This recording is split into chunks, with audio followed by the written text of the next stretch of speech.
Ассаляму алейкум ва рахматуллахи ва баракату. Далекотшин хамсар мехой, хадазахящий. Добрый день, дорогие братья и сестры.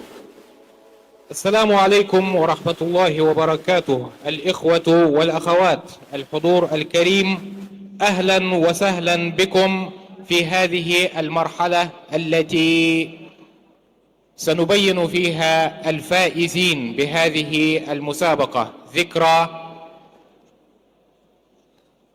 المفتي الأول سلام بك يولويف.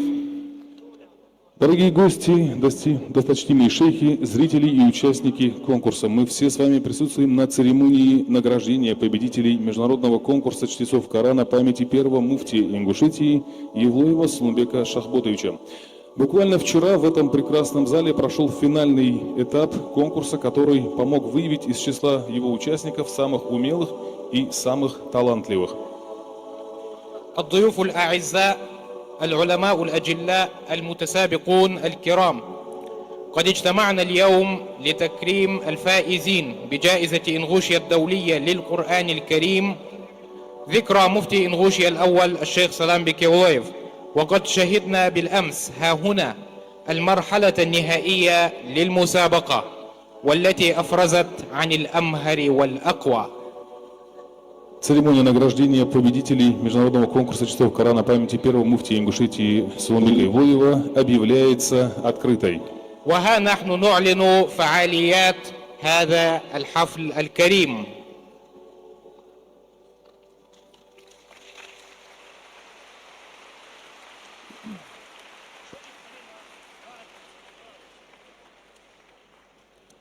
Стоит отметить, что такого уровня конкурс, благодаря географии участников, имеющий международный статус, в Ингушетии проводится впервые и не вызывает сомнений, что он войдет в историю современной Ингушетии, как одно из самых ярких и запоминающихся событий духовной жизни региона последних десятилетий.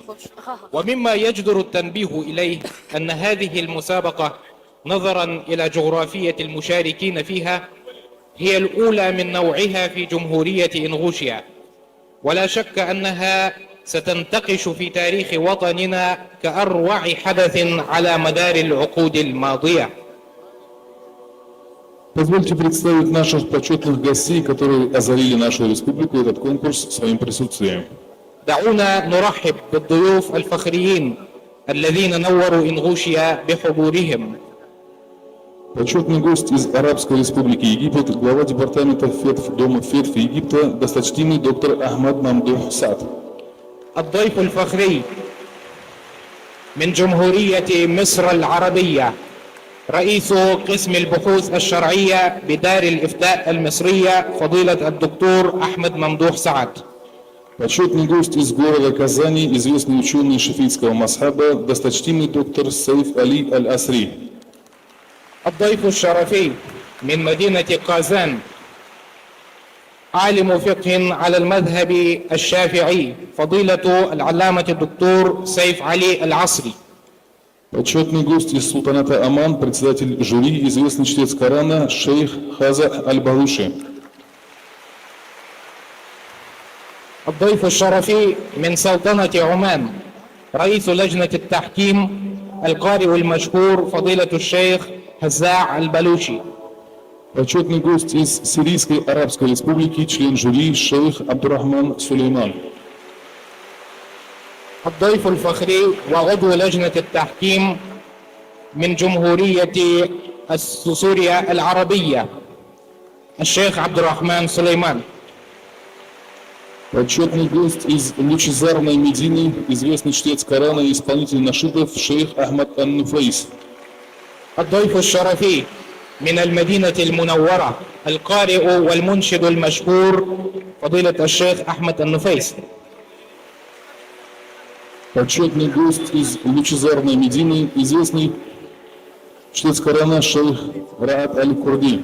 الضيف الشرفي القارئ العلماعي المشهور فضيلة الشيخ رعد محمد الكردي. Наш третий член жюри Магомедов Хаджи Мурат из Республики Дагестан. وعضو لجنة التحكيم أخونا فضيلة الشيخ حاج مراد مغميدوف. а также уважаемые гости из Москвы, Карелии, Дагестана и алимы из нашей республики, из родной Ингушетии. وكذلك الضيوف الكرام من موسكو وكاريليا وداغستان وبالضبط علماء من جمهورية إنغوشيا الكرام. Дорогие братья и сестры, на международный конкурс был приглашен большой знаток книги Аллаха, ученый, автор многих трудов, шейх Яхья Абдур-Разак Аль-Гавсани, который, к сожалению, по независящим от него причинам, не смог присутствовать сегодня на нашем мероприятии. كان سينور هذا الحفل الكريم فضيلة الشيخ يحيى عبد الرزاق الغوثاني، ولكنه للظروف التي تخرج عن طوقه لم يستطع أن ينورنا في هذا الحفل الكريم. Также мы не можем сегодня не упомянуть с особым теплом, что на всероссийском конкурсе, который мы проводили в прошлом году, почетным гостем был досточтимый шейх, наш уважаемый друг Шерзат Абдурахман Тахир. С большим сожалением нам довелось узнать, что по неподвластным ему причинам шейх вынужден пропустить наше мероприятие сегодня. Давайте послушаем прекрасную рецитацию священного Корана голосом шейха Шерзада, да хранит его Аллах. إلا أن نذكر بكل حب وامتنان صديقنا العزيز فضيلة الشيخ شرزات عبد الرحمن طاهر الذي حل ضيفا كريما على شعبنا وعلى مسابقتنا الروسية في العام الماضي. للأسف لم يتمكن شيخنا من الحضور اليوم، ولا شيء فوق قدرة الله وحكمته وقراره. دعونا نستمع إلى الشيخ شرزات الحاضر بقلبه وإن غاب بجسمه في حفلنا الكريم.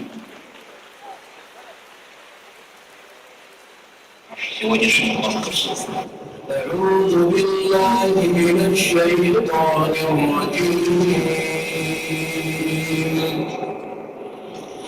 بسم الله الرحمن الرحيم.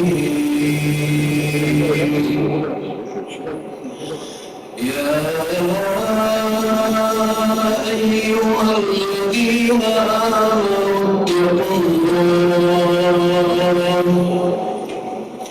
اتقوا الله ولتنظر نفس ما قدمت لغد واتقوا الله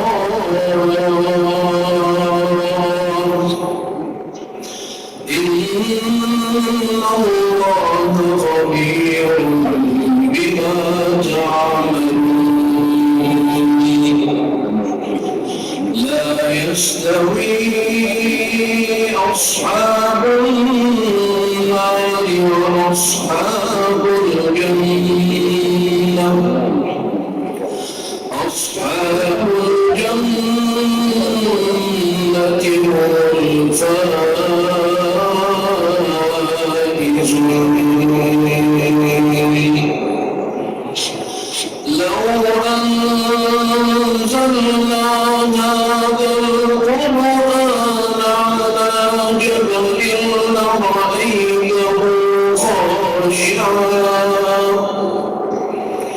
لرأيته خاشعا متصدعا من خشية الله.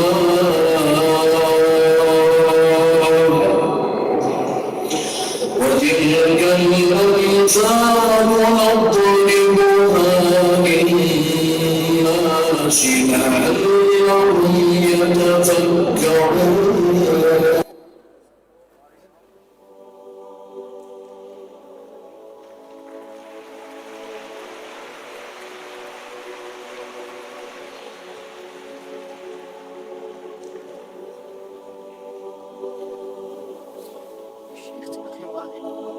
Досточтимый шейх Раат Аль-Курди, почетный гость нашего мероприятия, прочитает нам лучшие слова Всевышнего Аллаха для открытия нашего мероприятия.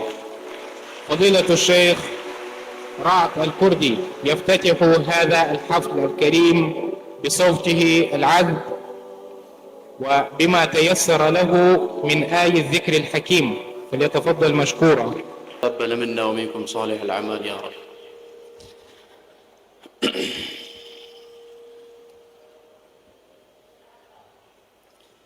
أعوذ بالله من الشيطان الرجيم.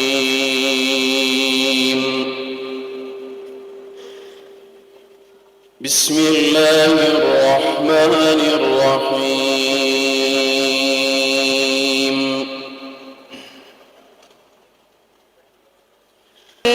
يخشى أأنتم أشد خلقا أم السماء بناها رفع سمكها فسواها وأغطش ليلها وأخرج ضحاها والأرض بعد ذلك دحاها أخرج منها ماءها ومرعاها والجبال أرساها متاعا لكم ولأنعامكم فإذا جاءت الطامة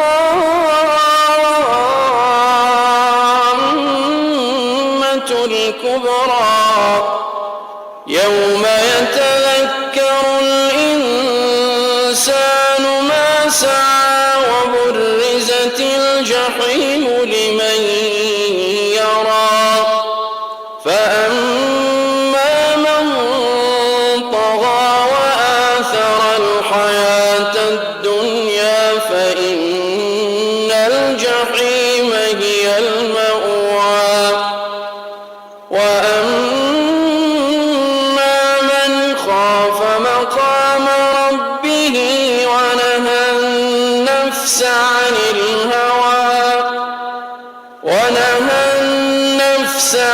الهوى فإن الجنة هي المأوى يسألونك عن الساعة أيان مرساها فيما أنت من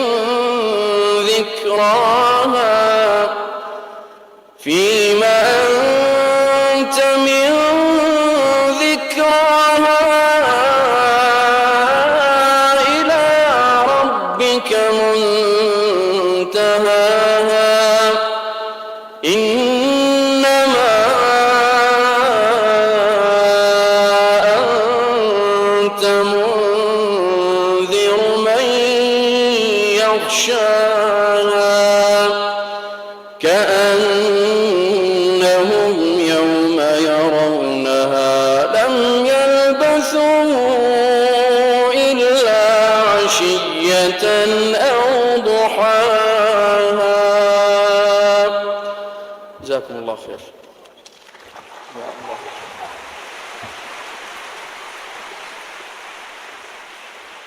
جزاكم الله خيرا فضيلة الشيخ رعد محمد الكردي. الإخوة والأخوات العلماء الأجلاء، اسمحوا لي قبل أن ننتقل إلى مرحلة أخرى من هذا الحفل أن أقول: قال النبي صلى الله عليه وسلم: موت العالم موت العالم، وإن الله لا ينتزع العلم انتزاعا وإنما ينزعه بقبض العلماء، أو كما قال صلى الله عليه وسلم. وقد فجعنا منذ قليل بوفاة شيخنا فضيلة العلامة الكبير المحدث محمد إبراهيم عبد الباعث الكتاني رضي الله تعالى عنه ورفع درجاته في الفردوس الأعلى. Дорогие братья и сестры, пророк мир ему и милости Аллаха говорит, что Аллах не забирает знания, вырывая их из груди людей, а забирает его через смерть ученых. До нас дошла печальная новость о смерти нашего шейха, большого ученого современности Мухаммада Ибрахима Абдуль-Баиса Аль-Каттани из Александрии. Я хотел бы воспользоваться случаем и попросить вас всех прочитать суру Аль-Фатиха за душу нашего шейха إبراهيم عبد الباعث الكتاني. الفاتحة.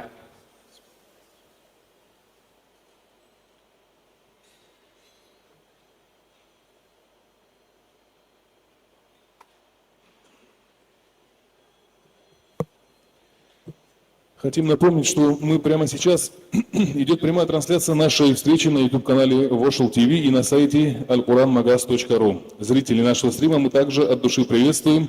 Спасибо, что вы с нами. ويمكنكم متابعة جائزة إنغوشيا الدولية وحفل التكريم عبر البث المباشر على قناة وشل تي في على اليوتيوب وعلى موقع alquranmagas.ru. Слово предоставляется первому заместителю председателя правительства Республики Ингушетия Евлоеву Магомеду Мусаевичу. والكلمة الآن إلى ممثل الحكومة الإنغوشية يولويف محمد موسايفيتش.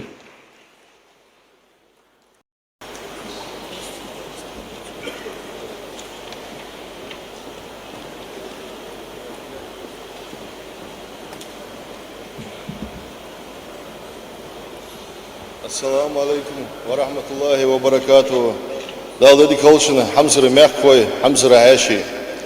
Ve mekdas kelimatu makşirif ve Muhammed Aliz dağsalı marşal ditir şok. Ve mek halkır vaşa qitir, uqdinin şu sidu Kur'an. Khara ve mek halkın vozu mufti yolu şok bodwa. Sunbek hajtara bol osma berketi bitsir. أخوتي وأخواتي الأعزاء الضيوف الكرام، أنقل إليكم تحيات السيد رئيس محمد علي كلماته رئيس جمهورية إنغوشيا، ونرحب بهذا الحفل الكريم الذي اجتمعنا فيه على الاحتفاء بكتاب الله عز وجل، والاحتفال مخصص لذكرى مفتي إنغوشيا الأول الشيخ سلامبك يولويف. Selhan ve bek naynaserir imam oğlu Hızır Haciz ve mek Allah yıkamın busubdinga ambejol üniversitet hukuk hoç İbrahim Haciz Sunbek Hajhava dak masıl doldu tına ben boğu peyt butsiş ve yıkamaldır. وبالأمس فضيلة إمام مدينة نزران الحاج خضر صويف وغيره من المشاركين تكلموا عن فضيلة الشيخ سلامبك يولويف وكم بقي عنه أثر حميد وعلم الذي نشره. Sunbek Hajhava خطن لاتجوش موتيجي خداز مسل دولدي ويمخ توجا بول أنخيف حلق خنشارا وزالي مسل دولدي خانا ويزج واقعشنس بوت موت بولش زماشنس بوت موت بولش ويزج حلق بولش ويزج بولش ويزج أولو بولش شقيان شرطيتا موتيج بولش سقورس. وكما كان يقول والدي كان الشيخ سلامبك يولويف حسن التعامل وجل الاحترام للكبير والرحمة بالصغير، وكان صديقا وفيا وشريكا وفيا. Selhan was halkar dina hawaaj yemotik veskhom voldial iza khalit layer ya dunyet yemotik hayaj den sedoriya sporta takan masal selhan masal was washaqi terkhandat alhamdulillah wa busub dolish. وكنت أفكر بالأمس وأقول هل سيمتلئ هذا الصرح قصر الرياضة، ولكن كما رأيت بالأمس واليوم هذه الجموع الحاشدة قد ملأت المكان ولم تملأ منذ إنشائه مثل ما ملأته بالأمس واليوم. Yemotigiye dagdi khach umotiga qahigach Sunbek dizla Muhammad Girin Muhammad Bashira Muhammad Ala Muhammad Daqbark Aludursun was qama higa bawoj was zamsaga وقادي دينا يبوخ مش بها بير بوت حال شو بوت حال يس بو بيش بها بو وقادي دينا ها وقما هيجا بوش كيشناها ما خرجت دال شي دو هالشن دال مالع دوتشن الله برميز دوت جمال دو هم خلي شوز دات الله برميز دوت شو عاشق يتر يبركت خلي شوز دات. كما أحب أن أتوجه بخالص الشكر على من ساهم في إجراء هذا الحفل الكريم والمسابقة الدولية، وخصوصا أولاد الشيخ سلامبك يولويف محمد بشير ومحمد جيري ومحمد علي ومحمد وكذلك أتوجه بالشكر إلى المنظمين لهذه المسابقة، هؤلاء الشباب الذين تعبوا كثيرا لتروه في رونقه وجماله. Ogdinin şu dukku paçal kıydış kuvvetlik behka bol dişaş naha dak barko alu dersun dak muhtigi dak hoş bol behka boş kegiş naha dak barko alu dersun. وكذلك أتوجه بأسمى معاني الشكر إلى الضيوف الكرام، ضيوف جمهورية إنغوشيا العربية وكذلك جمهورية إنغوشيا، وكذلك الضيوف من المشاركين في المسابقة الدولية. Esta barko alu dersun ve mekers dişaş alım naha dibis qwastış latış boş ve mekke olsmuş tiqi maşır bigatış vaş higiz do qadal da halçın şu esi adayaj ni publiçni doş şey hamu nahıl tsudaqqış vaş bejbur baq bu şuditsi txayişi yatsır dal da halçın vaş melildir.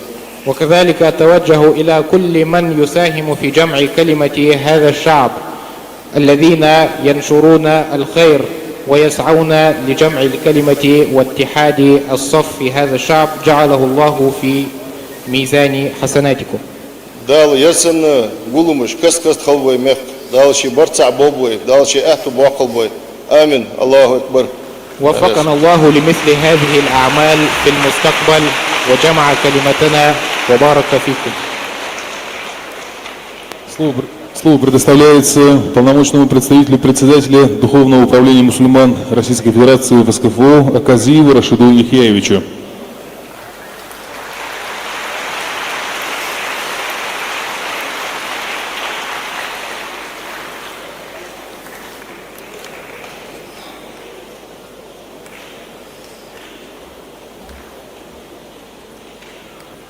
Ассаламу алейкум ва рахматуллах.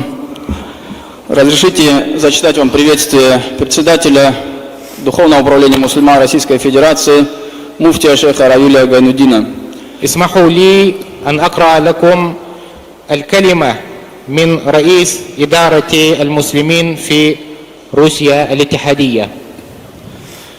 Альхамдулилля, вассалату вассаляму аля сайидина Мухаммадин. Бисмиллахи рахмани рахим. Во имя Аллаха, милостивого, милосердного. От имени Духовного управления мусульман Российской Федерации искренне приветствую организаторов, участников и гостей международного конкурса чтецов Священного Корана памяти первого муфтия Ингушетии Евлоева Сулумбека Шахботовича. Мир вам, милость Всевышнего Аллаха и его благословения. باسم إدارة المسلمين في روسيا الاتحادية من أعماق قلبي أرحب بكل الضيوف والمشاركين والحضور في المسابقة الدولية للقرآن الكريم ذكرى مفتي إنغوشيا الأول Саламбек Евлоев. Как известно, посланник Аллаха, да благословит его Аллах и приветствует, сказал: лучшие из вас те, которые обучаются Корану и обучают ему других. كما هو في شريف علمكم قال النبي صلى الله عليه وسلم خيركم من تعلم القرآن وعلمه. Сегодняшний конкурс является стремлением организаторов и участников удостоиться данной похвалы и заслужить милость Всевышнего Аллаха. وهذه المسابقة تجسيد لرغبة المشاركين فيها والمنظمين أن ينتظموا في سلك هؤلاء الذين تعلموا القرآن وعلمه. Но не менее важно и то, что данный конкурс посвящен памяти выдающегося российского ингушского мусульманского деятеля Сулумбека Хаджи Евлоева, да смилуется над ним Аллах. وليس بأقل أهمية أنه مخصص لذكرى العالم الفذ الشيخ Саламбек Евлоев مفتي إنغوشيا الأول.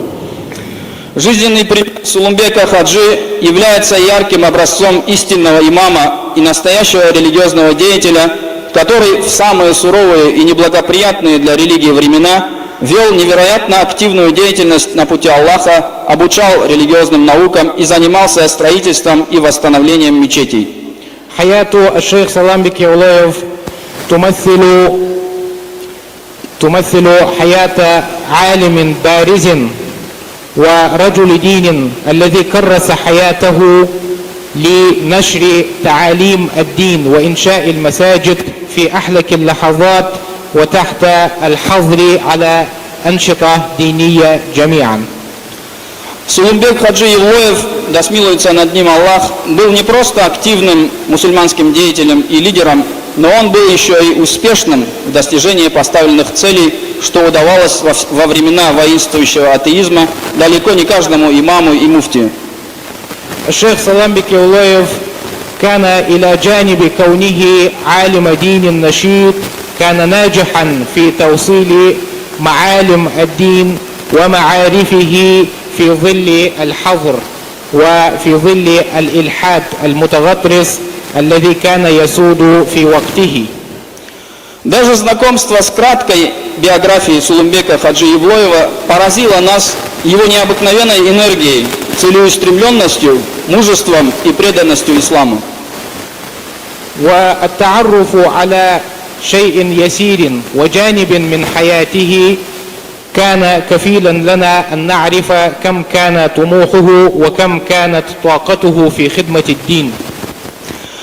Мы считаем, что такие люди, как Сулумбек Хаджи, являются гордостью и достоянием не только ингушского народа, но и всех российских мусульман. И выражаем искреннюю благодарность благотворительному фонду ВОШАЛ, Министерству по внешним связям, национальной политике, печати и информации Республики Ингушетия за организацию данного конкурса, а также благодарим руководство Республики Ингушетия за поддержку данного богоугодного мероприятия. ونحن متأكدون أن أمثال الشيخ سلام بك يولويف ليسوا فخرا لجمهورية إنغوشيا فحسب بل لجميع المسلمين في روسيا الاتحادية. ونحن نشكر المؤسسة الخيرية وشل الأخوة وكذلك على تنظيم هذه المسابقة، وكذلك وزارة العلاقات بين الشعوب ووزارة المعلومات، وكذلك حكومة إنغوشيا على تأييد ومساهمة في إجراء هذه المسابقة. Да воздаст Всевышний благом всем причастным к проведению этого конкурса и наградит их своей милостью в этом мире и вечном. Муфти шейх Равиль Гайнуддин, председатель Духовного управления мусульман Российской Федерации. جزا الله على القائمين على هذه المسابقة والمنظمين لها خيرا عاما وخاصا رئيس إدارة المسلمين في روسيا الاتحادية الشيخ رويل غينوددين.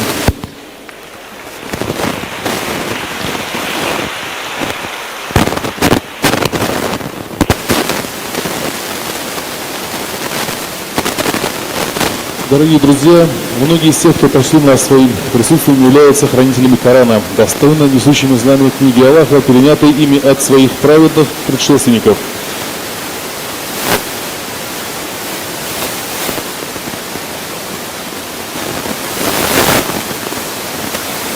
Уважаемые братья и сестры, давайте воспользуемся случаем и сделаем дуа за наших братьев и сестер в Палестине и попросим облегчения для их участи. أيها الإخوة الأعزاء، نحن كل هذه الشهور الماضية 8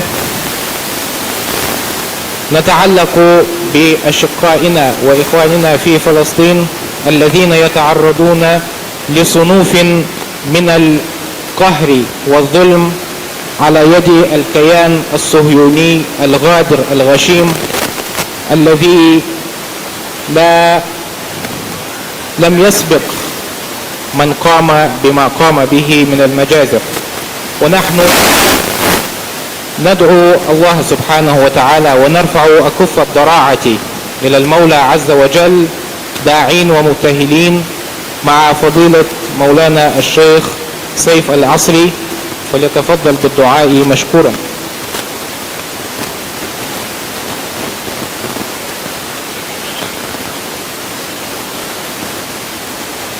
بسم الله الرحمن الرحيم. الحمد لله رب العالمين، وصلى الله وسلم وبارك وعظم وكرم على سيدنا محمد وعلى آله وصحبه أجمعين.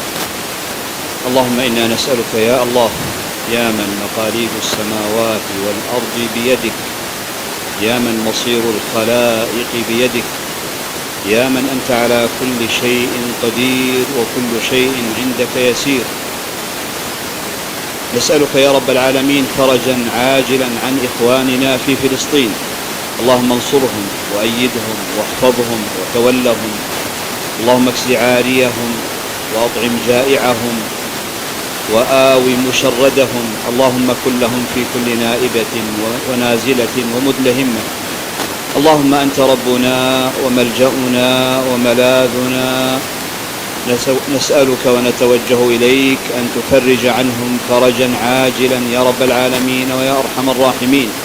اللهم إنا نسألك أن تيسر وأن تلين القلوب وأن تجمع القلوب وأن تجمع المواقف في بلادنا الإسلامية نحو نصرتهم وتأييدهم ومساندتهم ومظاهرتهم ومعاونتهم يا قوي يا متين يا أرحم الراحمين يا رب العالمين.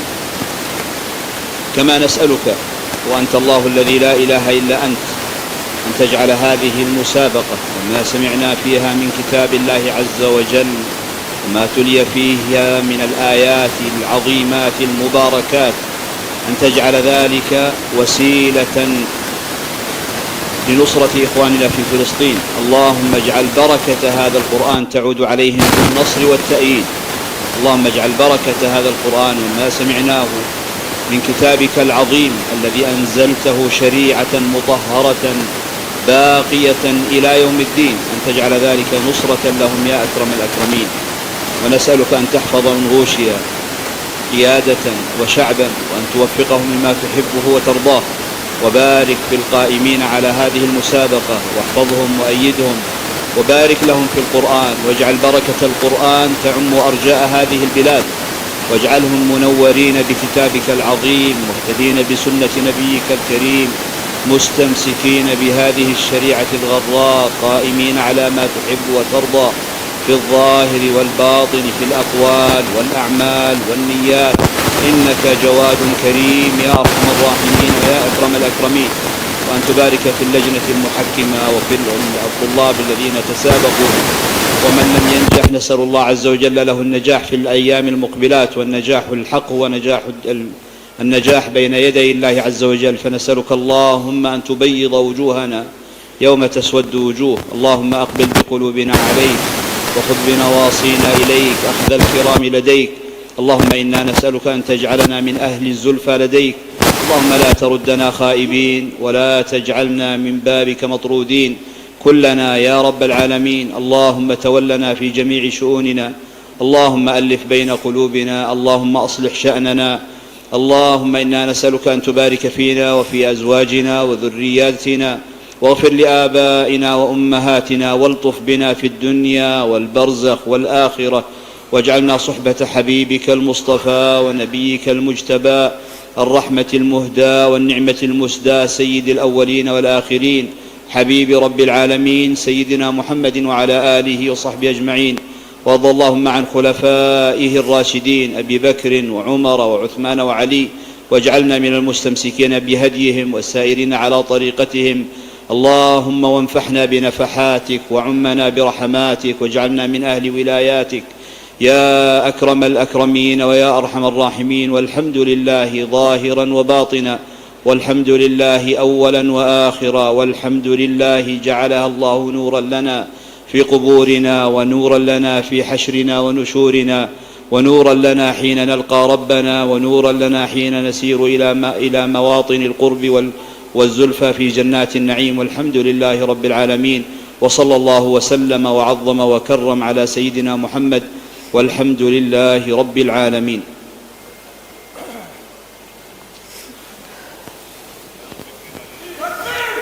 الله أكبر الله أكبر الله أكبر.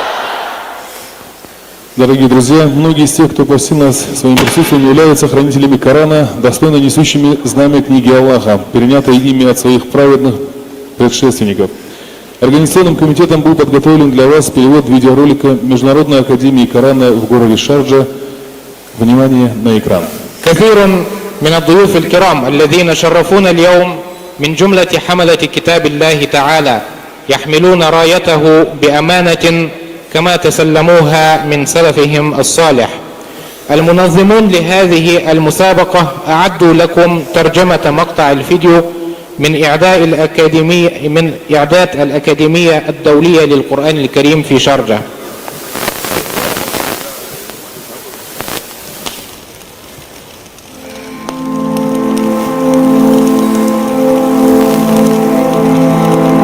В этом мире все слова имеют свое значение.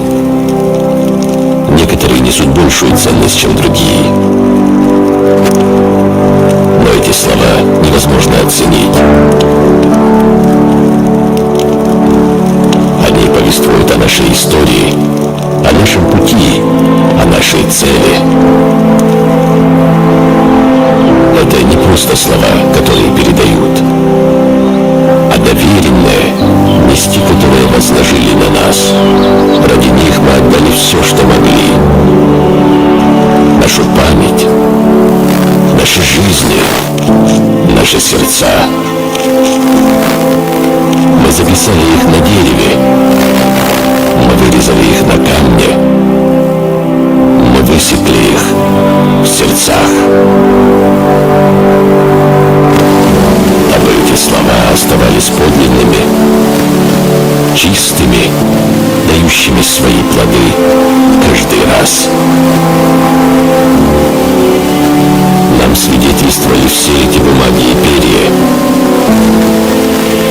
все места и земли, все мгновения рассвета и закатов. На смену той бумаги и перьям пришли другие, но откровение слов не изменилось.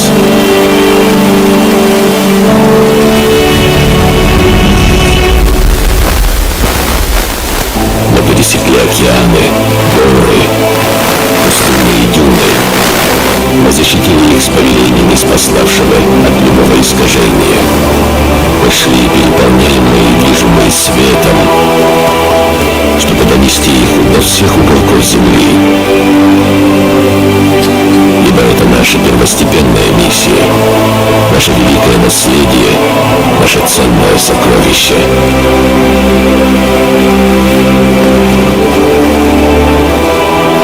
Все эти рукописи были собраны из различных стран, отсортированы, подтверждены, отредактированы искренностью людей, посвятивших свою жизнь слову истины.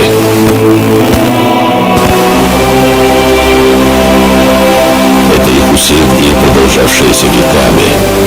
Каждое поколение дополняло работу предыдущего, как океан, питаемый морями.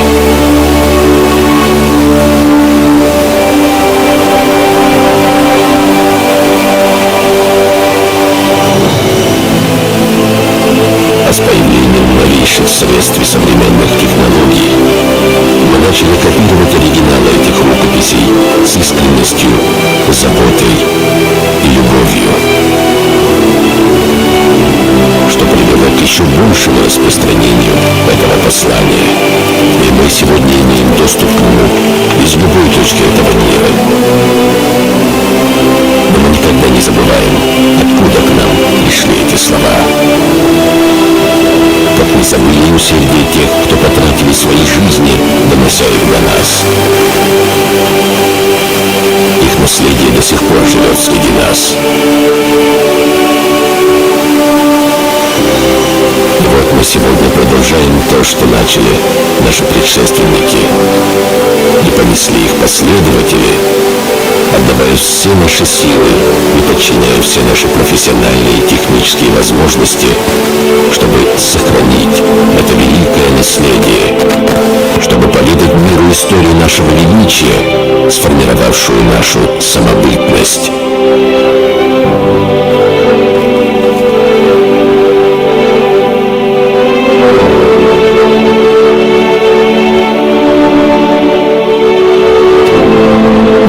Все это ради человечества, ради всех людей.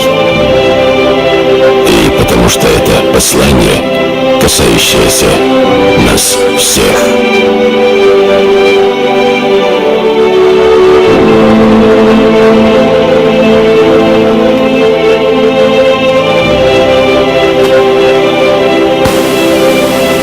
Сегодня мы продолжаем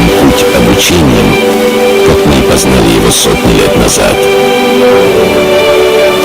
Но на этот раз с использованием недоступных ранее средств, чтобы добраться до людей, до которых мы ранее не добирались. Расстояние отныне не является преградой между нами. Мы открыли новые двери для людей со всех сторон света, чтобы они увидели то, что не видели раньше.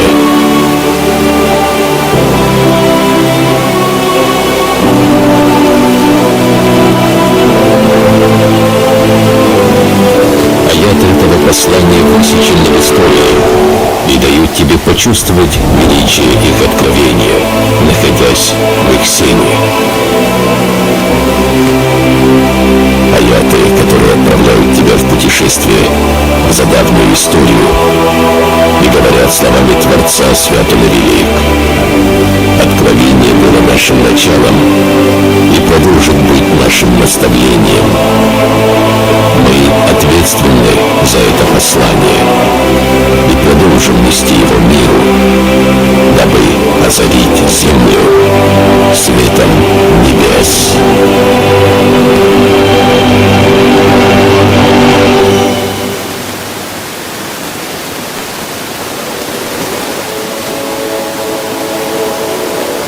Уважаемые братья и сестры, мы также предлагаем просмотр еще один ролик о зарождении Корана в Ингушетии, снятый организаторами конкурса специально к нашему сегодняшнему мероприятию.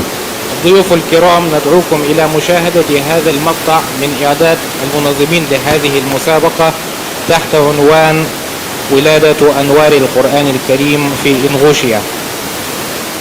Внимание на экран.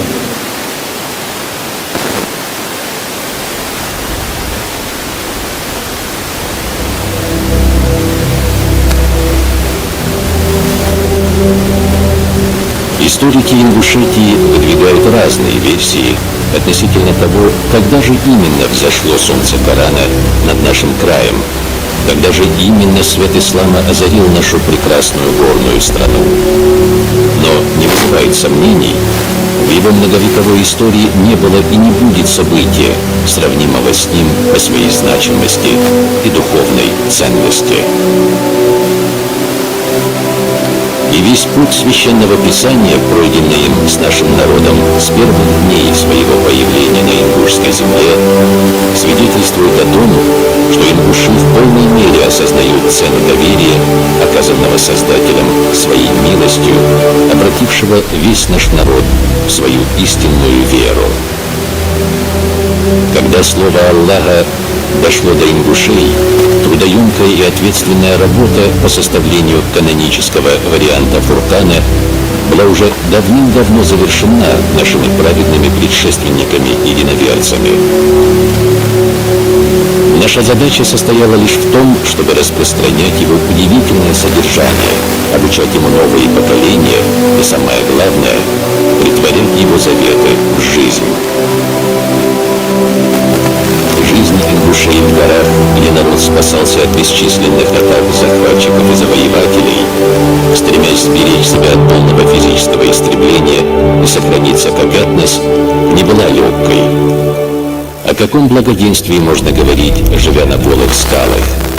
Но и в этих тяжелых условиях общество находило возможность для поддержки ученых, распространяющих исламские знания и обучающих Корану молодежь. По сути, в основу современной образовательной системы Ингушетии легли мадресе, содержавшиеся на пожертвования простых горцев-мусульман, сами являвшиеся во многом настоящими мискинами.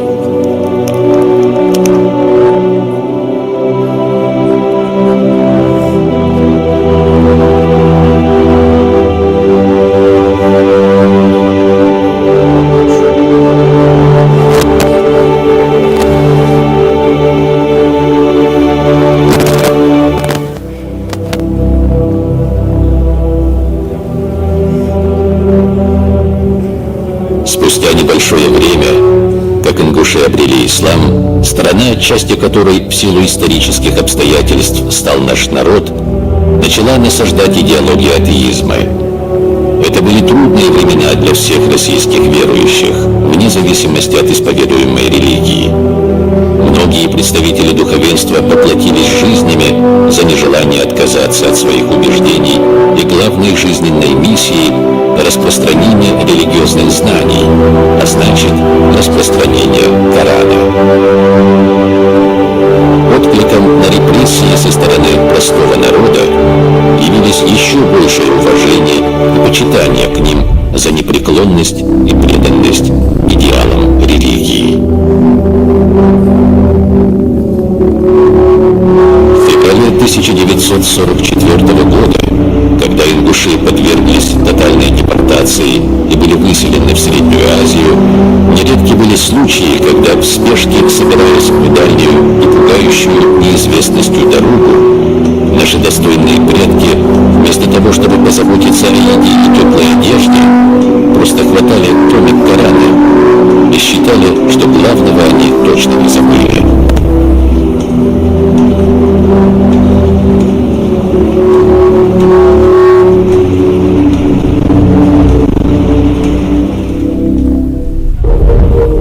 Времена изменились, религия перестала быть вне закона. Сейчас само государство стоит за стражей религиозных убеждений граждан. Свобода вероисповедания закреплена Конституцией. В полной мере возможностью сделать духовное наследие ислама важнейшей составляющей общественных отношений ингушского народа, одними из первых поспешили воспользоваться в Ингушетии. Именно здесь, впервые в стране, ввели учебную программу школ уроки исламского вероучения. В регионе работает 2 исламских вуза, практически в каждом населенном пункте есть медресе или действуют краткосрочные курсы по обучению Корану.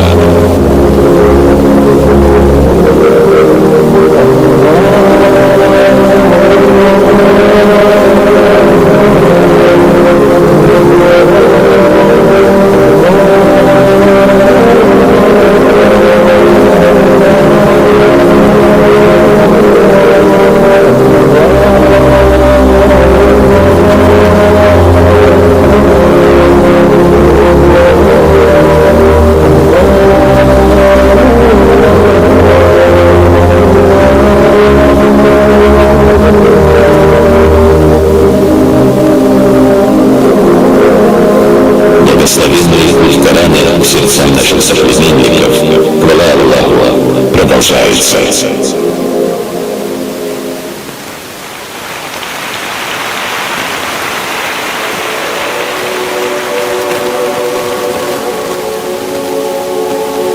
Уважаемые братья и сестры, сейчас выйдут те, на кого завязаны надежды о будущем знании Корана и их распространения. Те, под ногами которых ангелы дадут свои крылья. Будущие хафизы Республики Ингушетия.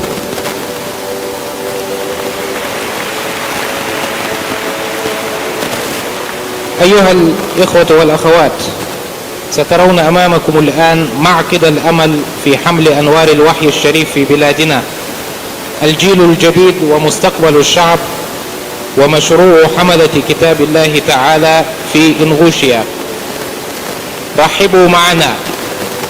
Встречайте школу хафизов имени пророка Мухаммада, мир ему и милость Аллаха. مدرسة الحفاظ باسم النبي محمد صلى الله عليه وسلم.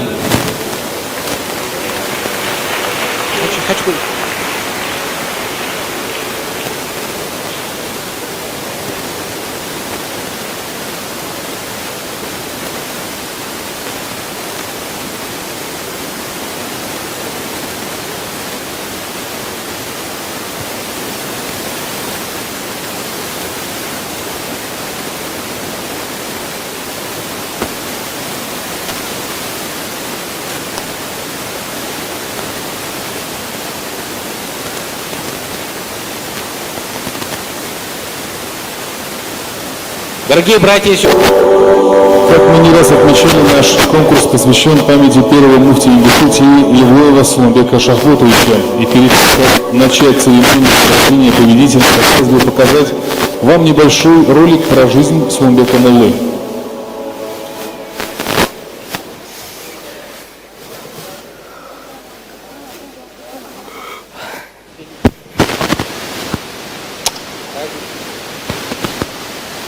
هذه المسابقة تأتي في ذكرى المفتي الأول لجمهورية إنغوشيا سلامبك يولايف. والآن أيها الأعزاء الكرام، دعونا نشاهد طرفا من حياة العالم الراحل ونتصفح معا صفحات حياته المشرقة. Внимание на экран. Суламбеку было 6 лет, когда он вместе с семьей был депортирован в Казахскую ССР, где они обосновались в городе Балхаш Карагандинской области. Здесь он поступает в среднюю школу, которую закончил на круглые пятерки, но золотой медали выпускнику, представителю репрессированного народа, не полагалось. После возвращения из ссылки на историческую родину в 1959 году он поступает в Горно-металлургический институт в городе Орджоникидзе. Он отдает предпочтение технической специальности, выбрав факультет электромеханика. Указанное учебное заведение он закончил с отличием в 1965 году. Большое желание совершенствовать свои знания привело Суламбека в 1983 году в Ленинградский государственный педагогический институт. Он поступил на Восточный факультет по специальности арабский язык и литература и успешно его закончил. Он получил 2 высших образования, наряду со светским имел высшее духовное и статус духовного наставника. Тяготение к духовному совершенствованию приводит его к уважаемому исламоведу Магомеду Оздоеву. В период запрета на осуществление религиозных деяний он в течение 6 лет обучался подпольно и получил высшее духовное образование. В 1972 году Суламбек Хаджи организовывает тайную исламскую школу, в которой по ночам обучались молодые ребята, желавшие получить исламские знания, впоследствии ставшие хорошими исламоведами, которые нашли себя в том числе и в качестве преподавателей Исламского института.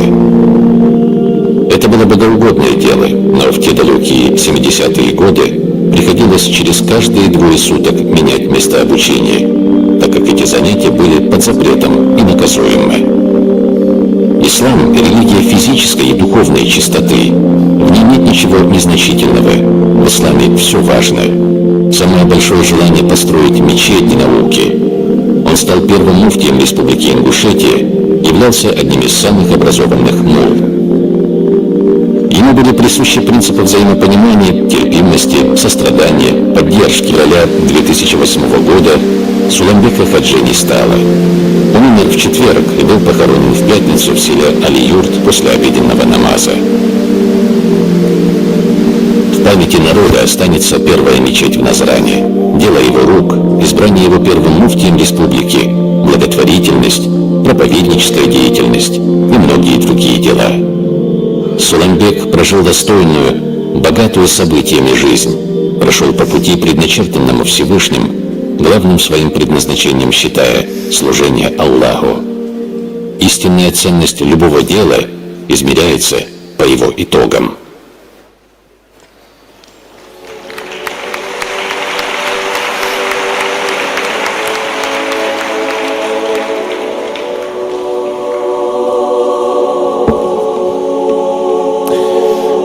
Для приветствия гостей и зрителей нашего благодатного мероприятия на сцену приглашается один из сыновей Суламбека Муллы, Магомед Гири Евлоев.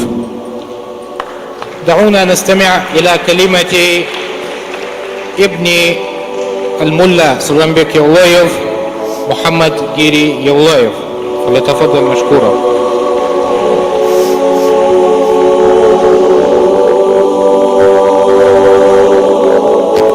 بسم الله الرحمن الرحيم. رزق وقوة وشيد والوش الله وز حماودين وشدي دا وزير قابل دوشن. بسم الله الرحمن الرحيم. تقبل الله زيارة كل من شرفنا في هذا الحفل. Лихами Хамсар Веджри Еджри, уважаемые братья и сестры, как я вчера сказал, я повторюсь, сегодня умма Мухаммада, алейхиссалату вассалам, очень сильно разобщена. Мы видим по всему миру, что исламские государства наблюдают, как в Палестине не просто убивают, а уничтожают целый народ, целое государство. أيها الإخوة والأخوات الكرام، كما سبق لي أن أشرت بالأمس فإن الأمة اليوم في تفرق وتمزق، والجميع يشاهد كيف يخضع للظلم والقهر إخواننا في فلسطين. Дай Всевышний Аллах, чтобы наше мероприятие, вот этот конкурс, вот это восхваление священного слова Всевышнего Коран стало баракатом, стало началом бал даибет болу свой бусулнах атир.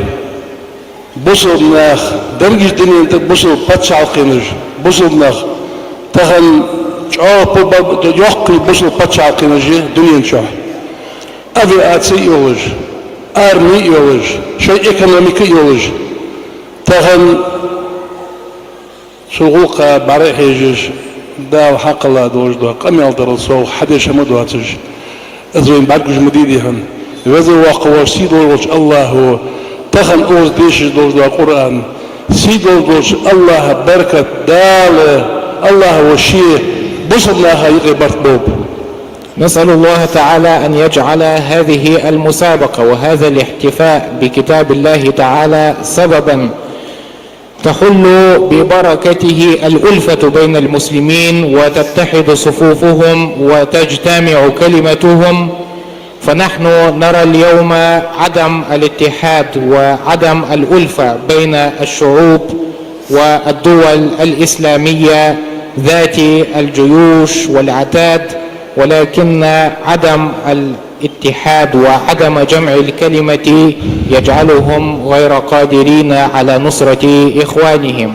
فنسأل الله أن يجعل هذا الحفل وهذا الاعتناء والفرح بكتاب الله تعالى بداية لنهضة الأمة وجمع كلمتها.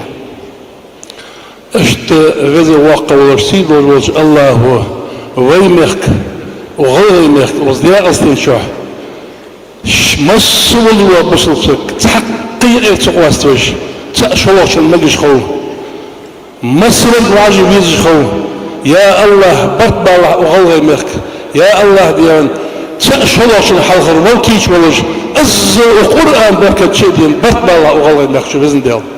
ونسأل الله ببركة القرآن الكريم وببركة جمعنا الموقر أن يوحد بين أفراد هذا الشعب الكريم بحيث يكون كل منهم يتمنى فداء الآخر ونصرته في كل وقت. يزو وقلت الله يا ألي شدي وانت الله شبك يجنخ يبلغ في الفوند وشو محمد دبري وانت اشلاش بوت احلاش بك يجنخ اخر وخش قبوت حالتن صح مشتي الحواشة يلاي اخر حيج دوقاء اخر برحجة وغلغ مقباخش بوجبا داخل بوجبا برق ديه عالم نخ عالم بواتر اخر كل مصر يصل بزن ديال. ونتمنى أن يكون جهود الفريق المنظم لهذه المسابقة وخاصة مؤسسة الأخوة الخيرية في ممثلة بعلي شديد ومحمد دبري وكل الشباب من ورائهم أن تكون جهودهم نموذجا ومثالا يحتذى به في العمل الدؤوب على جمع الكلمة وتوحيد الصف والنهضة بهذا الشعب. كجنا ديال رياض خلشان الله رياض خلشان دال برتع بوي وز حمو بينش الوزن ديال دال يسمع يسبيقن بولشان ديال رياض خلشان مسنا. بارك الله تعالى فيكم وجزاكم خير الجزاء لكل من حضر هذا الحفل.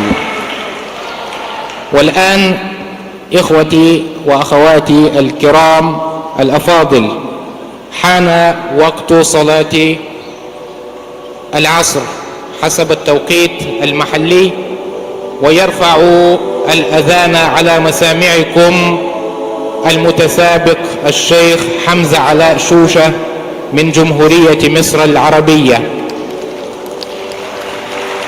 А сейчас, дорогие братья и сестры, настало время намаза аль-Аср, и азан будет прочитан шейхом Хамзой Ала Шуша из Арабской Республики Египет.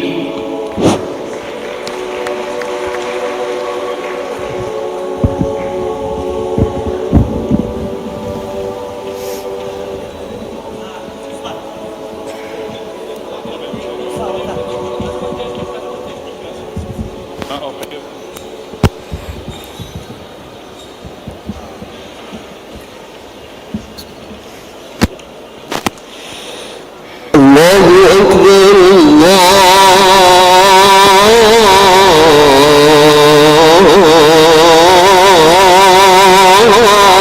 الله أكبر الله أكبر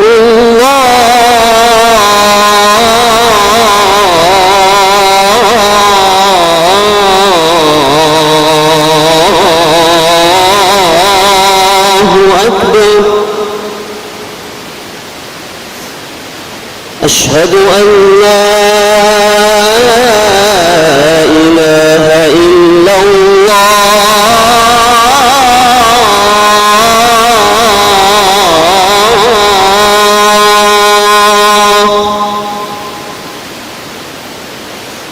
أشهد أن لا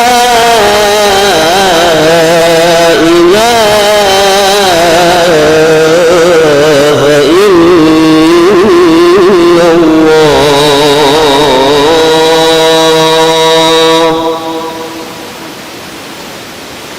أشهد أن محمدا رسول الله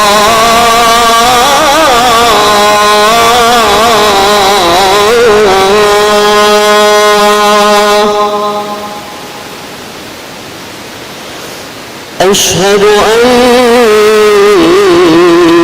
محمدا رسول الله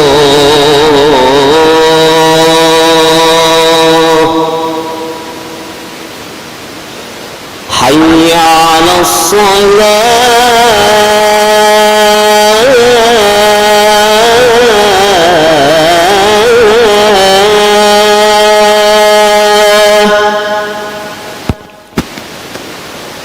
حي على الصلاة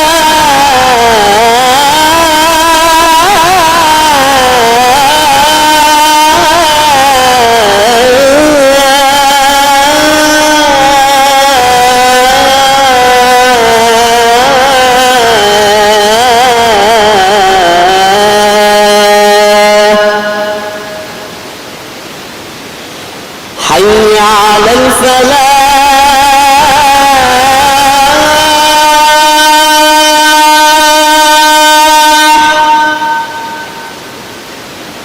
حي على الفلاح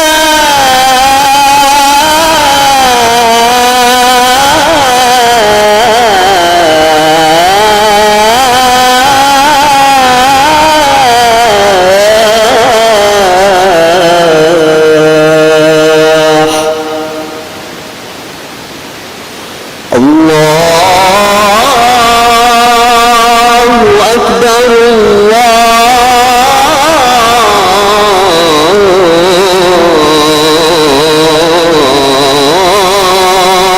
الله أكبر لا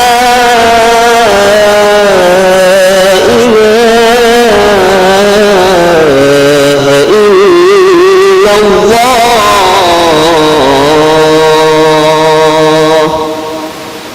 لا إله إلا الله سيدنا محمد رسول الله.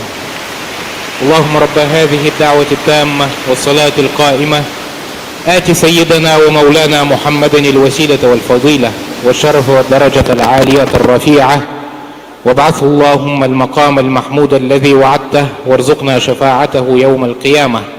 وصل اللهم على سيدنا ومولانا محمد وعلى آله وصحبه أجمعين. الضيوف الكرام، نحن سنأخذ 10 دقائق أو ربع ساعة لأداء صلاة العصر والاستراحة، ثم بعد ذلك نواصل فعاليات حفل التكريم. Дорогие братья и сестры, уважаемые гости, мы сейчас прервемся на 10-15 минут для того, чтобы совершить намаз и немножко отдохнуть, чтобы дальше продолжить наше мероприятие по награждению конкурсантов. Прошу вас не уходить и напоминаю вам, что будут разыграны ценные призы. Не теряйте свои билеты.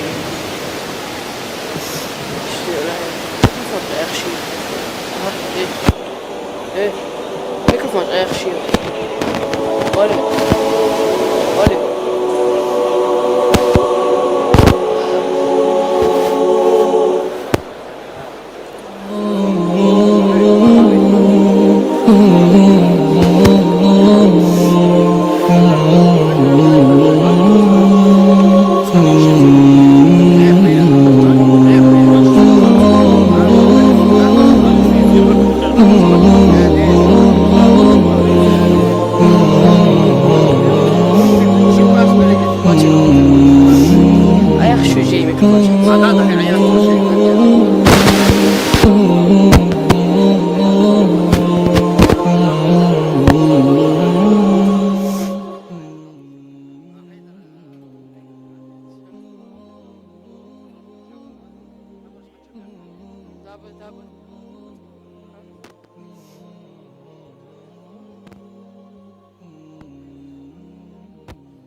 выключите музыку пока, выключите.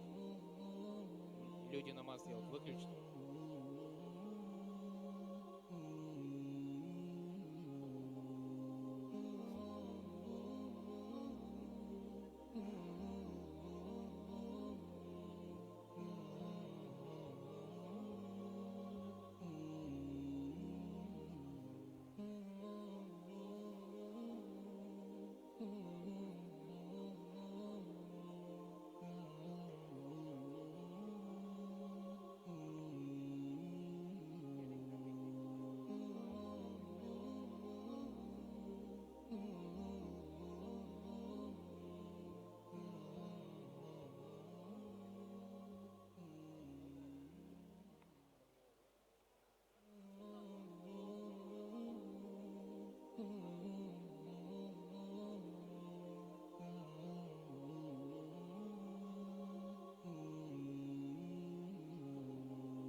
Парня сейчас с нами нет.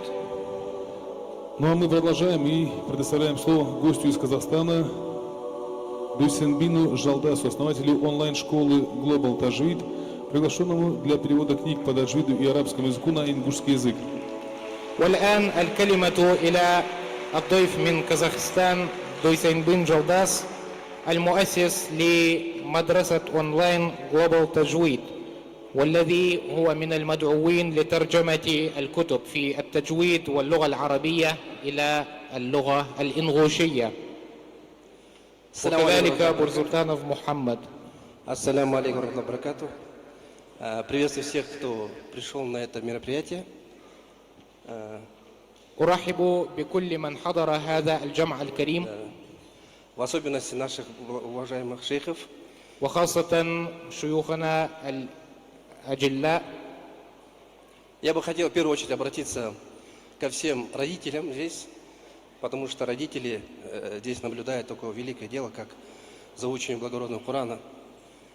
وقبل كل شيء أحب أن أتوجه إلى كل الوالدين الموجودين هنا.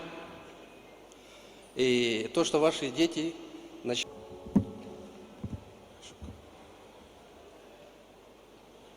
بسم الله الرحمن الرحيم. الحمد لله والصلاة والسلام على سيدنا ومولانا رسول الله وعلى آله وصحبه ومن والاه.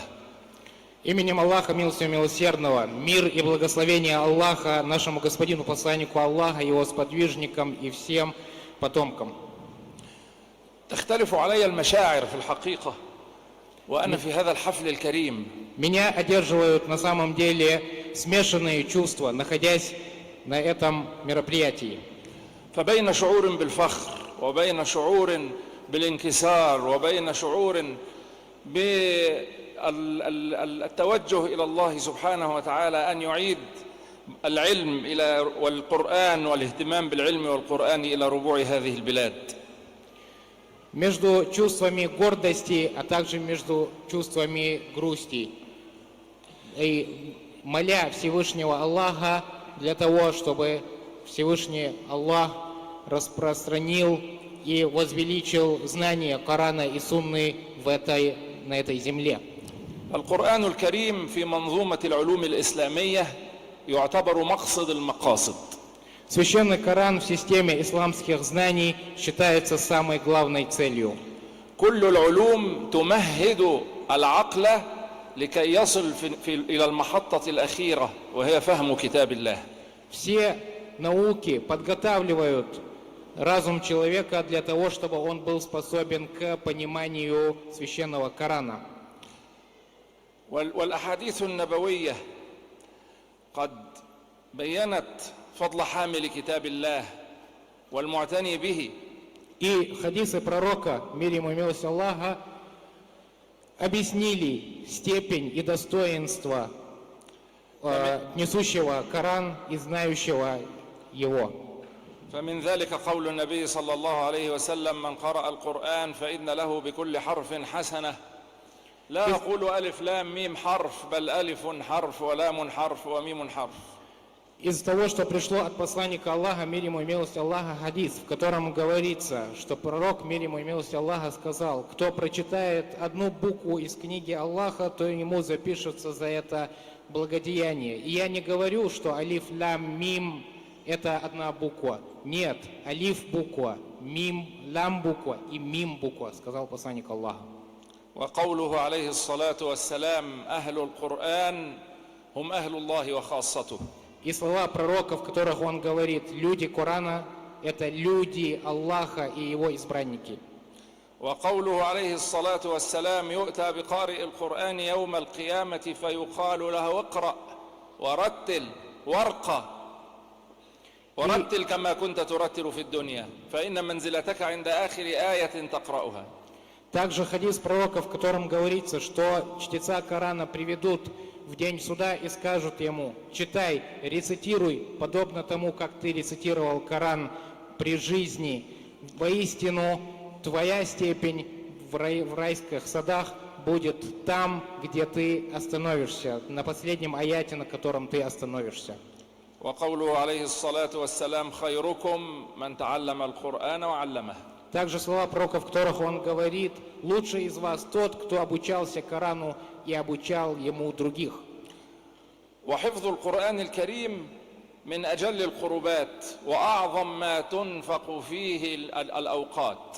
Заучивание священного Корана – это самое достойное из всех дел, приближающих к Аллаху, и самое ценное, ради чего можно расходовать драгоценное время.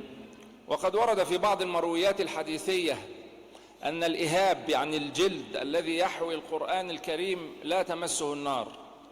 В досточтимых хадисах пришло, что даже кожа, в которой находился священный Коран, его не коснется адский огонь. فحمله أهل العلم على ذلك الرجل الذي يحوي القرآن في صدره فإن وجود القرآن في صدر الإنسان حماية له من النار. И ученые истолковали это так, что хафиз Корана, который несет в своем сердце свет священного Корана, он не подвергнется адскому наказанию. وهذا الجهد الذي نراه جهد مشكور وعمل مبرور. И эти старания, которые мы перед собой видим, это старания, которые требуют от нас благодарности, и дела, которые Всевышний Аллах принимает. فيه تشجيع عظيم وتحفيز أكيد للنشء على العناية بكتاب الله وحفظه. В этих стараниях заключено поощрение и призыв подрастающего поколения к заучиванию Корана и его распространению. فهو من أعظم التعاون على البر والتقوى. И это из самого великого содействия друг другу на благом и на богобоязненности. وتنفيذ ذلك على هذه الهيئة التي نراها من تعظيم شعائر الله ذلك ومن يعظم شعائر الله فإنها من تقوى القلوب. И также это является возвеличиванием символов Аллаха. И Аллах в Коране говорит: кто будет возвеличивать шааир Аллах, то есть символы Аллаха, поклонение Аллаха, то это, несомненно, является из богобоязненности сердец. فنسأل الله تعالى أن يتم نعمته بالقرآن الكريم على أهل هذه البلاد وأن يديمها عليهم وأن ينميها. Прошу Всевышнего Аллаха увеличить благо أو بالمشاركة خير الجزاء. И чтобы Он воздал благом всем, кто хоть как-то способствовал лично или же материально в осуществлении этого события. كما نشكر الجهة المنظمة على حسن التنظيم وعلى الاستضافة الكريمة وآخر دعوانا أن الحمد لله رب العالمين وصلى الله وسلم وبارك على سيدنا محمد. Также мы благодарим принимающую сторону за организацию и проведение этого мероприятия, и мир благословения Аллаха нашему пророку Мухаммаду, саллаллаху алейхи ва саллям.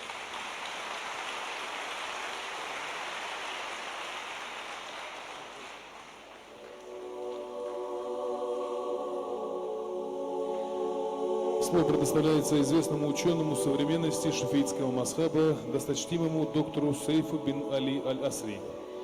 والكلمة الآن إلى فضيلة شيخنا العالم الجليل فضيلة الدكتور سيف علي العصري فليتفضل فضيلته مشكورا ومن الله مأجورا.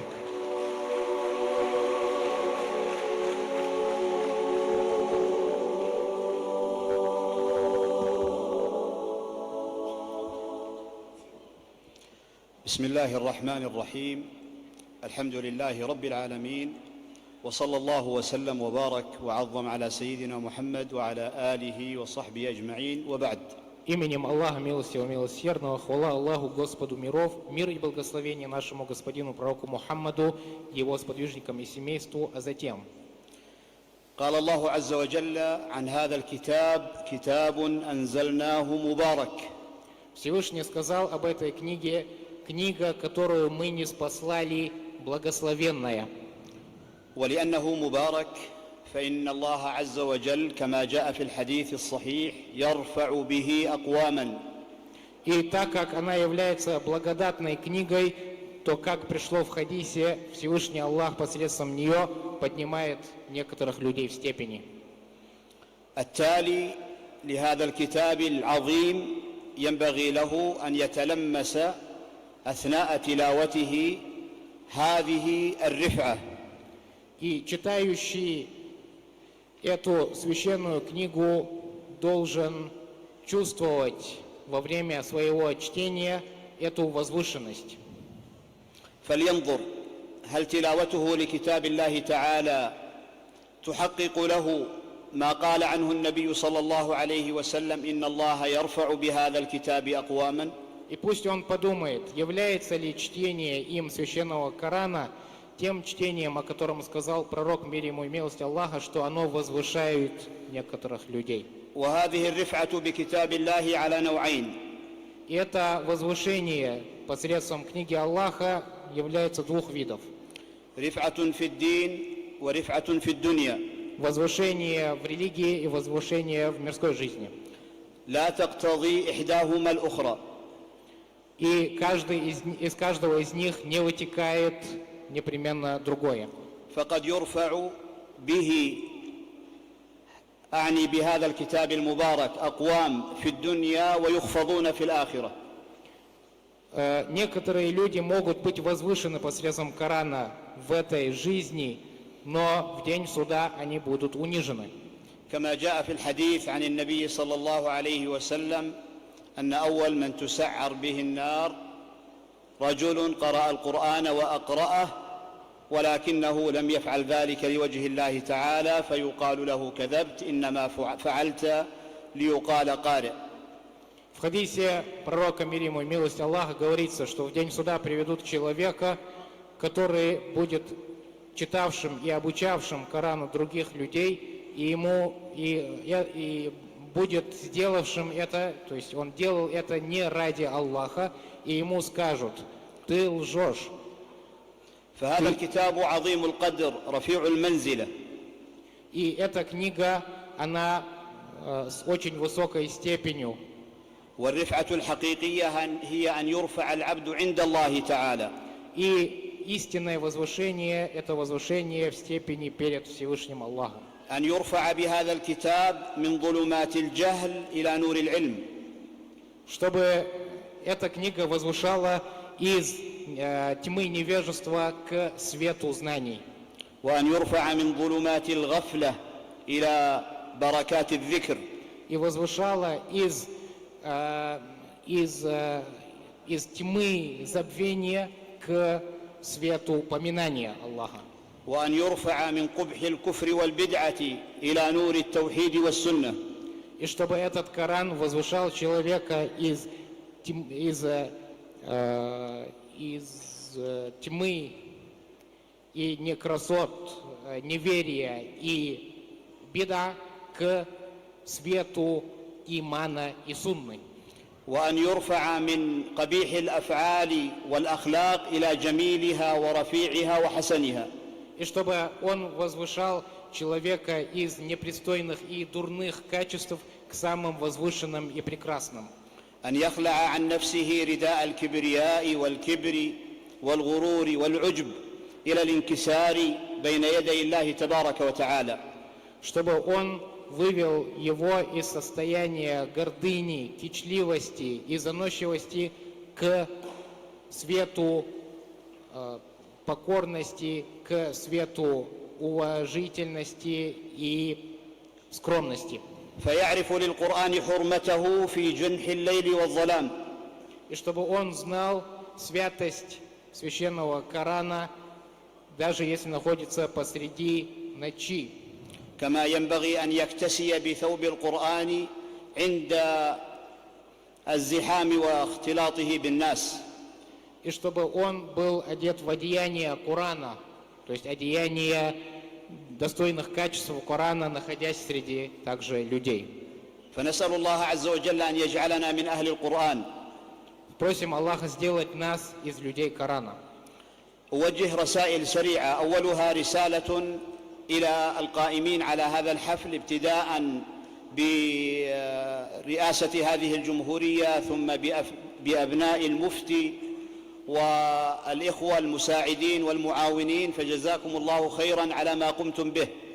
Хотел бы зачитать несколько быстрых посланий, первое из которых я адресую тем, кто явился причиной или содействовал проведению этого мероприятия из числа правительства республики, а также сыновей муфтия Сулумбека, а также тех, кто организовал данное мероприятие.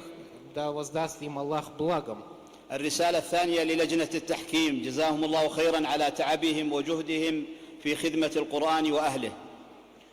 Также я хотел бы обратиться с благодарностью к коллегии нашего жюри за их труд и усердие в оценке участников.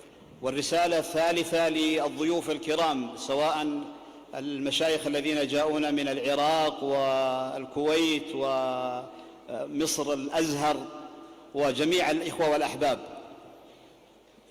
И также я хотел бы поблагодарить всех гостей, которые пришли сюда вне зависимости. Это шейхи из Ирака, Кувейта, из Египта, Аль-Азхара или других стран, а также остальных гостей.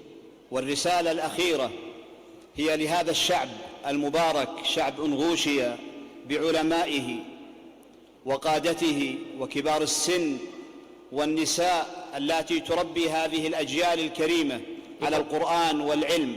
И последнее слово, которое я хотел бы обратить к народу Ингушетии, к молодым и старшим, к родителям и детям, к женщинам, которые воспитывают подрастающее поколение на любви к священному Корану. وصلتي بهذا الشعب الكريم المبارك من 9 سنوات تقريبا. И моя связь с этим благословенным народом длится более 9 лет. مترددا عليها زيارة في الدروس والمحاضرات ونحوها. В течение которых я посещал его на различных уроках, зияратах и лекциях.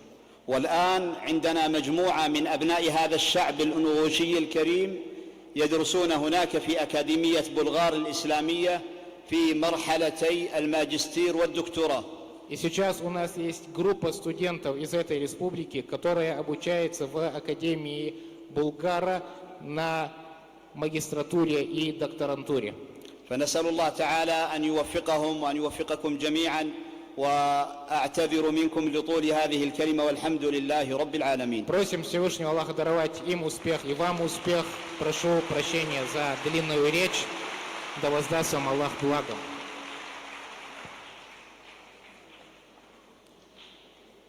Слово предоставляется председателю Духовного управления мусульман Республики Карелия Саиду Абдуль-Азизу.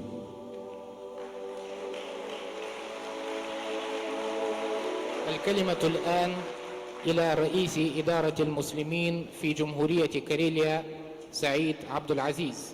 بسم الله الرحمن الرحيم. الحمد لله رب العالمين والصلاة والسلام على سيدنا المرسلين محمد وعلى آله وصحبه أجمعين. Ассаламу алейкум ва рахматуллахи ва баракатуху, уважаемые братья и сестры. Марждал Сагага Варджили, дорогие братья и сестры, да, я не просто говорю эти слова, потому что народ Ингушетии стал для меня братским народом. Не потому, что я мусульманин и люблю вас, потому что моя жизнь настоящая началась в Ингушетии. Со встречи с первым муфтием Ингушетии, с Лубеком Евлоевым, алимом Ингушетии. В 1997 году я приехал сюда, чтобы прочитать шагаду. И было угодно Всевышнему Аллаху, что я повстречался с этим человеком, Сулейманбеком Евлоевым. Наша встреча была короткая, всего лишь вечер и утро. Однако эта встреча перевернула всю мою жизнь, и по истечении 30 лет практически я вижу, что этот человек, когда я прочитал шагаду, вознес руки ко Всевышнему Аллаху и сделал для меня дуа. Я повторял его слова, говорил аминь, не понимая, что он говорит, но вот сейчас я вспоминаю эти слова. Сулейманбек Евлоев просил для меня прямой путь, это ислам. Я на этом пути, альхамдулилля, сейчас. Он просил для меня знания на пути Аллаха. Я закончил несколько учебных заведений высших исламских, учусь у многих учителей, в том числе, альхамдулилля, Ахмад Мамдух является на сегодняшний день моим тоже учителем. После он просил, чтобы моя жизнь была в довольстве Всевышнего Аллаха, мои дела. И я работаю в Духовном управлении мусульман Республики Карелия, член Совета ученых Российской Федерации. Субханаллах, 30 лет прошло, и я смотрю назад. Короткая встреча с благословенным человеком, человек Салих, он сделал дуа, но это перевернуло всю мою жизнь. Конечно же, прошу Всевышнего Аллаха Субхану Тааля облегчить ему, вести его в райские сады. И на меня обязанность теперь делать дуа за него. Дорогие братья и сестры, не пренебрегайте дуа салихин. Поистине оно может перевернуть всю вашу жизнь. Милости и благословения Аллаха вам, вашей семье, вашим детям и земле Ингушетии. Спасибо вам. Ассаламу алейкум.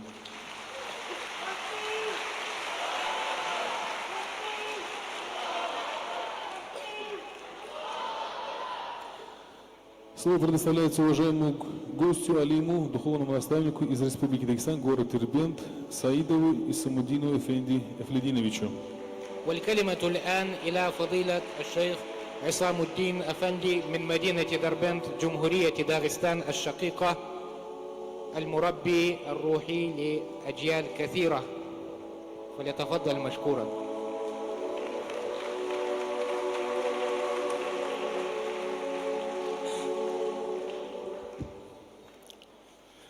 بسم الله الرحمن الرحيم الحمد لله رب العالمين والصلاة والسلام على سيدنا وحبيبنا وسندنا ومولانا وشفيعنا وأولانا من أنفسنا محمد المصطفى وعلى آله وأصحابه أجمعين. أما بعد, в первую очередь хотел бы от своего имени мусульман братской, соседской Республики Дагестан, в частности от имени мусульман древнего города Дербента Бабуль-Аблаб, которым покоятся сподвижники пророка, алейхиссалату вассалям, передать сердечный, чистый, искренний ассаламу алейкум.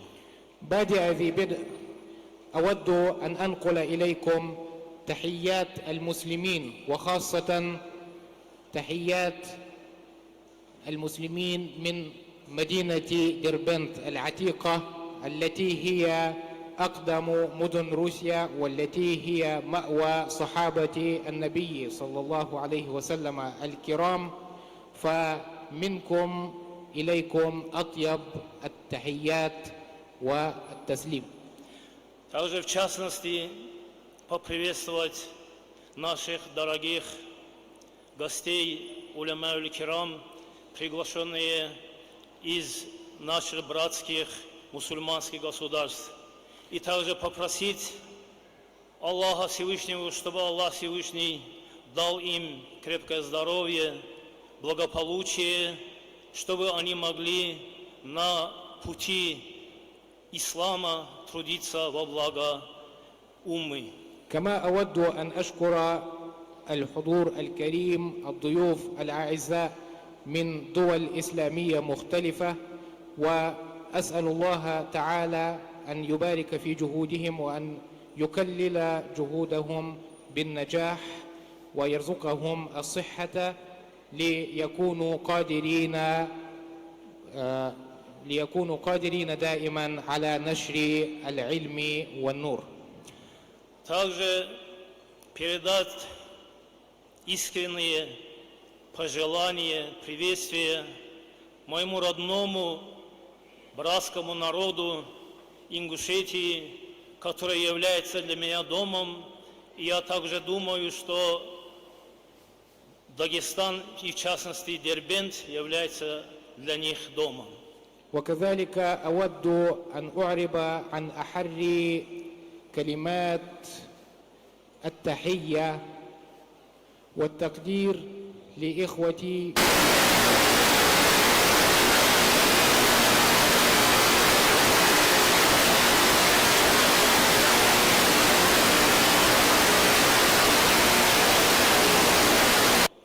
Организатором этого, можно сказать, великого меджлиса, которые организовали они искренне ради Аллаха Всевышнего, и нас, простых рабов, тоже пригласили на этот великий праздник меджлис, и за это сказать глубокое искреннее спасибо.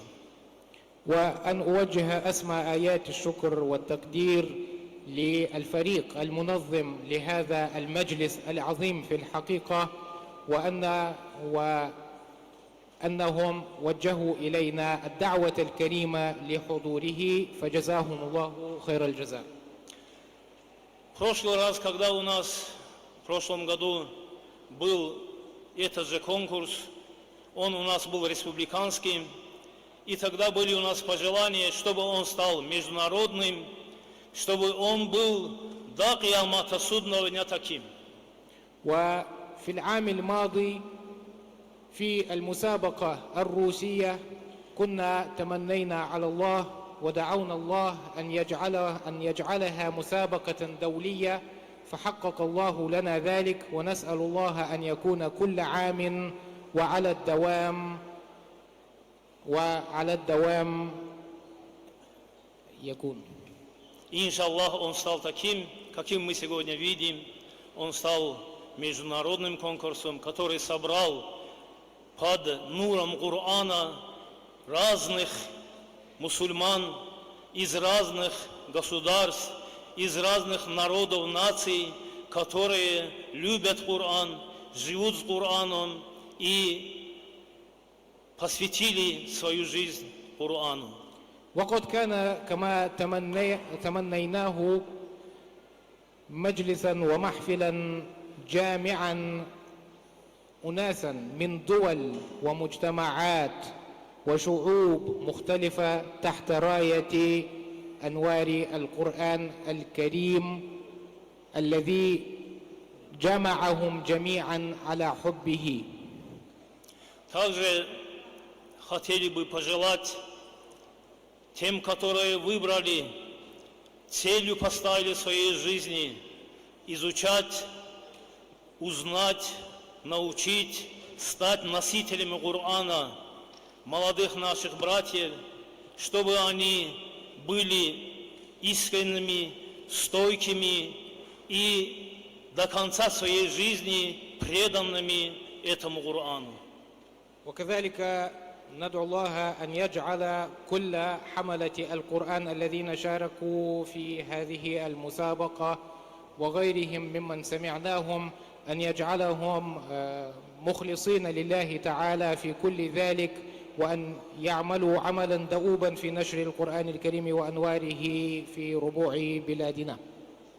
Еще раз благодарим всех, которые организовали этот конкурс, которые пригласили нас тоже, те, которые дали радость сердца всех мусульман, которые здесь собрались, и те, которые не смогли прийти, чтобы Аллах Всевышний укрепил их, усилил, чтобы они всегда на этой дороге старались ради уммы.